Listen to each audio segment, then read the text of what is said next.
Une continuité qui a connu une petite parenthèse en 2017, mais nous tenons à dire, et c'était aussi l'avis de Paul Thomas, qui est le président fondateur de Cholet-Mauléon-le-Moulin, qui était devenu Cholet-Pays de Loire, que nous sommes dans la 40e édition d'une course qui est enracinée depuis donc 4 décennies sur ce territoire, et c'est une continuité après un petit arrêt, et on redémarre désormais avec Cholet-Pays de la Loire.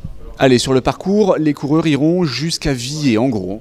Oui, à peu près, puisqu'on a recadré le circuit sur l'agglomération du Choletais. Alors on ne peut pas aller dans toutes les communes le plus à l'est et à l'est de Villers parce qu'on a des limites en kilométrage et comme nous souhaitions avoir un circuit un peu critérium sur la ville de Cholet pour terminer sur à peu près 50 km.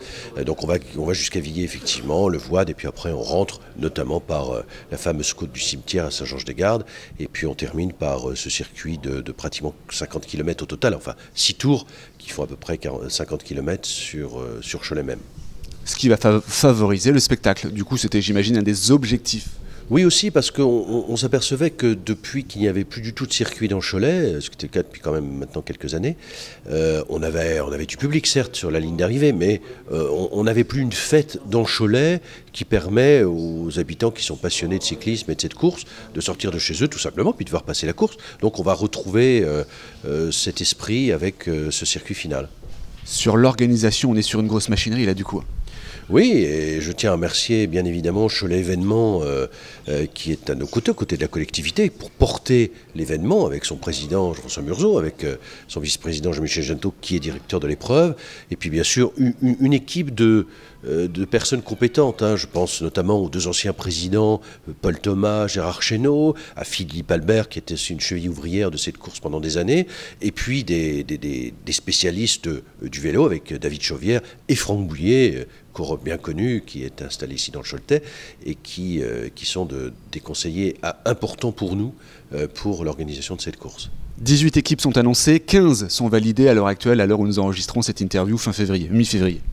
Oui, voilà, on aura, j'espère, les 18 équipes présentes, avec équipe française, équipe étrangère. On est aujourd'hui à 15, mais on a évidemment encore le temps de voir des inscriptions. Je pense qu'on fera le complet, puisque la veille de cette course, le 24 mars, on a aussi la course classique habituelle en Loire-Atlantique. Donc on a un week-end vélo ici dans la région des Pays de la Loire qui permettra d'attirer, je pense, les équipes avec de bons coureurs dans chacune des équipes, bien sûr, pour voir une belle course le 25 mars. Jean-Michel est venu me demander quelques petits conseils. Il y avait une première ébauche au niveau du parcours de fête et après il m'a demandé de voir un petit peu avec eux si je pouvais faire le tour du parcours pour modifier un petit peu, trouver les difficultés et surtout voir un petit peu les endroits qui étaient un petit peu difficiles ou qui pouvaient être dangereux.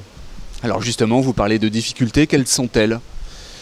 Les difficultés, je vais parler surtout du côté de chez moi, du côté de Villers, où j'ai rajouté la côte des Ormeaux à Saint-Hilaire, et après, en passant par le Voide, la côte de la Cave. Principale difficulté du côté de Villers. Qu'est-ce que ça change cette fois-ci, le finish pour vous ? Disons que ça me rappelle un petit peu mon jeune temps, quand j'ai débuté sur les Pays de Loire à cette époque-là, où on avait 5-6 tours de parcours à faire avec la côte de la Victoire.